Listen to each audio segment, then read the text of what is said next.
Nekwani ngozi Chukwu nyala anyị na Anambra. Soludo solution, Soludo. Hey, n'ọkwa nwa agụata, n'ọkwa nya bụ odogwu, Chukwu ji wee nye Anambra steeti obi Anambra. Nya bụ odogwu lụrụ anyị nya bụ ive ọtụrụ chim. Nya bụ odogwu n'ọkwa na financial expert. Soludo solution mmanwụ jelije analutegu nọ.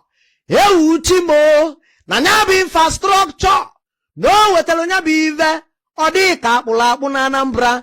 Mmanwụ jelije ive mene kwadokweni o n'olukweni. N'olugo oge anyị ga-eji gwa Soludo na n'eziokwu na ọ lụrụ anyị nnukwu ọlụ na Anambra. Soludo solution odogwu. Hey, na mami ya mụrụ ya na-agụata, ọ na-eme ọfụma, o wee nata Anambra steeti wee doziwe obodo, wee lụọla anyị Anambra State Government House.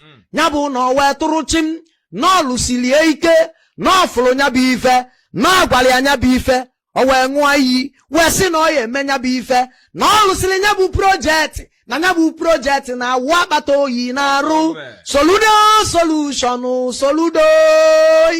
Soludo solution, Soludo. For 30 something years, na Anambra State enwere government house, mana Soludo solution batalụ nwanne m, wee sị na ọ ga-alụrụ anyị ya, o wee lụsị anya bụ ive ọtụrụ chim. Na chali nwa mgbe afọ batalụ nya bụ ije, wee sị na ọ ga-edozi Anambra, na ọ ga-enye anyị solution, na ọ ga-enye anyị security, na ọ ga-enye anyị infrastructure, na ọ ga-alụrụ anyị ọlụ, na ọ ga-alụrụ anyị ụzọ, na ọ gwara anyị si na ya ga-ejele anyị, andị na ọ bụrụ na o jee na ya ga-aratala onye ka anyị n'elu ụwa ka anyị mara iwe ekwuru. Na ọ gwara anyị si anyị na ya ga-eje agụ ọka, andị na ọ bụrụ na olu agụ ọka na ọ ga-aratala anyị ụka anyị n'elu ụwa ka anyị mara iwe ekwuru. Soludo niile eme ọfụma n'ive nkwuru bụ na ọchịrị mma ga-achịkwakwa ọzọ. Onye na-esi nga esizikwana na olu onu, onye na-esi nga esizikwana aka olu onu.